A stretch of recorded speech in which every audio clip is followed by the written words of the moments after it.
everyone and welcome back. Today we will learn about the essential equipment and haberdashery needed to make sewing a pleasant experience. Haberdashery has two meanings.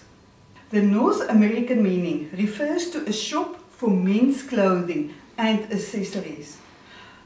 The British meaning refers to all the small items used in sewing, such as cottons, needles, and buttons.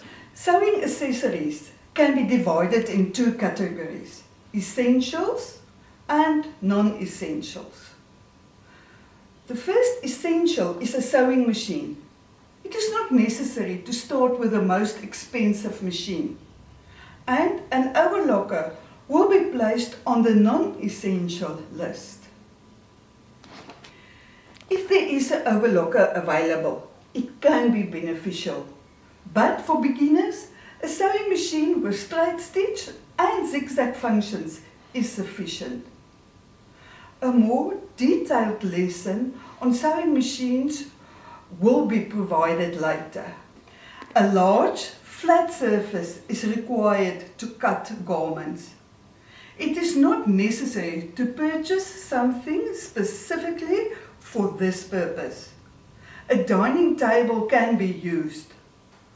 Alternatively, the floor can be utilized. Ensure it is clean, particularly when cutting a garment on the bias. Next up, your measuring accessories. The measure tape. This is the most crucial tool in successful sewing. Make sure it is long, strong, flexible synthetic or fiberglass measuring tape, with the beginning of the tape clearly visible. Do not buy a fabric measure tape. With time, they fray and stretch and therefore not give you the correct measurements. The meter ruler or the yardstick is a wonderful instrument for taking long and straight measurements and to draw long lines, for example, pants and long skirts. Transparent ruler is useful for marking buttonholes, pleats and tucks. The sewing gauge is a short ruler with a sliding marker to adjust to the desired measurement. Ideal for marking hems, pleats, tucks, buttons and buttonholes. Do not worry if you are not familiar with some of these terms. We shall deal with all of them as we advance. Marking devices. They are all used to temporarily indicate darts, pleats, buttonholes, hems, etc. by transferring all the pattern markings onto the garment or the pattern pieces, the fabric. Always test them on a piece of the fabric that you are going to use. To remove all these marks after you complete your project, you can either brush it off, an iron gets rid of the waxy marks, or with a soft wash. Tailor's chalk. They are available in assorted colors and in a triangle shape or pencil. Also available in the form of wax or chalk. Chalk pencil. Available in pastel colors like blue, pink and white, and with a sharper point for precise lines. Marking pen. With a drop of water, ink disappears. Used soap. Cut in the form of a pencil. They are not recommended on light colors. The tracing wheel and dressmaker's tracing paper. Look for a wheel with pin-like spikes. Try to avoid the serrated edge type. The serrated edge wheel can damage your fabrics, especially the lightweight fabrics. Neither use blue or black carbon paper I'm talking now about the uh, carbon paper that you use to duplicate documents, as you will struggle to remove those marks. Cutting mat is a self-healing mat with a marking grid on one side for specific measurements for cutting fabrics and other crafts. It safeguards the work surface and keep your knife from getting blunt. Also, when you use your tracing wheel, your table or desk will look like if it went through a World War after a few years if not using the mat. Shears and scissors. Bent handle dressmaker's shears for cutting fabric. The angle of the lower blade allows fabric to lie flat on your table when cutting your garment.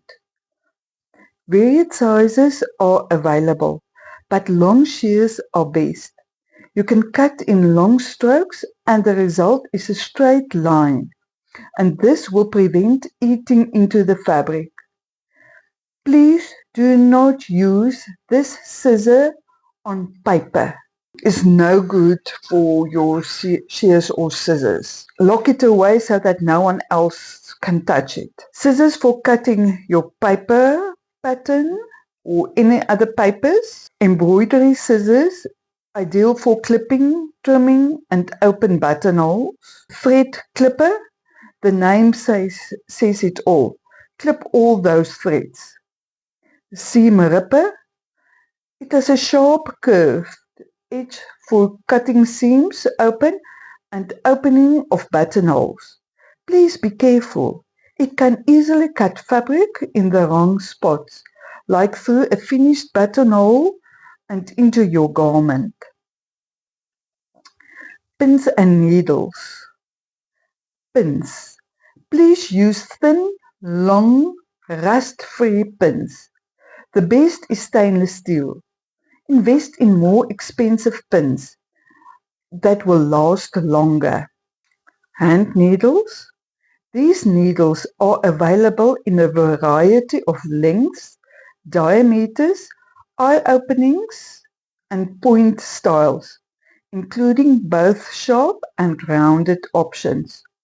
All for different uses, but use what is suitable for you and your fabric. The thinner your fabric, the thinner and sharper your needle. For thicker, loose weave and knitted fabrics, use thicker and rounded needles. Magnet, handy to pick up all your pins or holding them together. Machine needles are available in various sizes and types that suit the various fabrics and needs, and also sewing machines. Thin needles for chiffons and thin fabrics. Thicker for denim and other thick fabrics, also for top stitching. Leather needles for leather and needles for stretch fabrics. Double needles also in different widths for various top stitching projects, also different fabrics like in stretch fabrics. Needle threader. The importance of this little tool grows with your age. It makes threading both machine and hand needles easier. Several types are available. I prefer flat threaders, but others work as well. Pin cushion is to store all your pins and keep them accessible. Some have an energy pack attached to clean your pins and needles. Safety pins are versatile fasteners to temporarily hold fabrics in place. They come in various sizes. I normally use them when I fit a garment, as they do not stab you while trying to get out of the garment. Thimble protects the middle finger while hand sewing.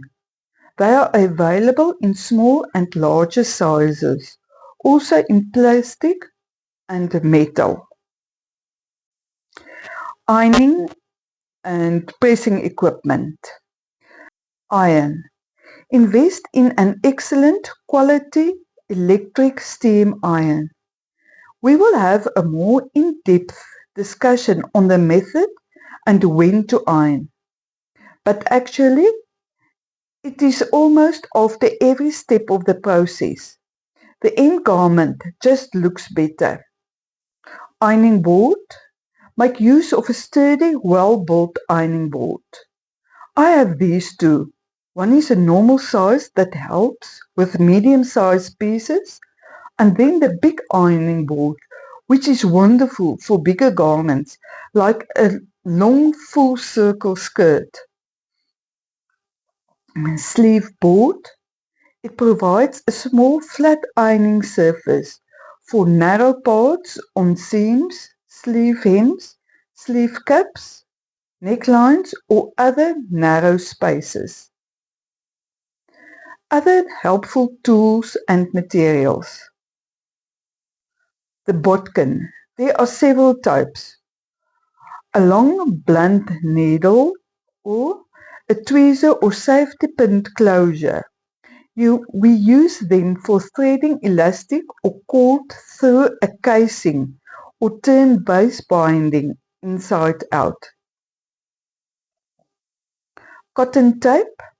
They are 100% cotton twill tape in various sizes, for example 5, 10, 16, 19 mm and even higher.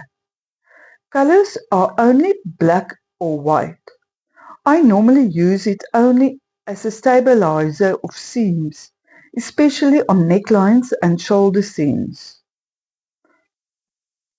Cotton or threads. Let's keep it simple. Cotton threads for cotton, linen, wool and silk fabrics, or all your natural cottons on natural fabrics, as they shrink the same way, and synthetic cottons for synthetic fabrics. They are available in hundreds of colors. I will suggest using your more expensive cottons on your garment, like your Meckler and Gutermann. You can use the cheaper cottons on your overlocker. Top stitching cottons. They are thicker and shinier than your normal cottons that you use for seams. They are also available in hundreds of colors. They also rather go for your more expensive cottons. Iron-ons by Lean, stiffening, call it just what you want. They are available in woven, knitted or felting fabrics. They are also available in a range of different weights and thicknesses, as well as synthetic, cotton and a paper-like. Glue on one side or both sides clean. I prefer the glue on one side. Iron-ons give support to fabric and gives it structure. There are so many uses for it, and in future I will show how and when to use it. Colors available are black, grey and white. This is it for this week. Remember to like, subscribe and share for all the polls we are sharing here. Next week, we will go through a list of non-essential tools and equipment. Goodbye.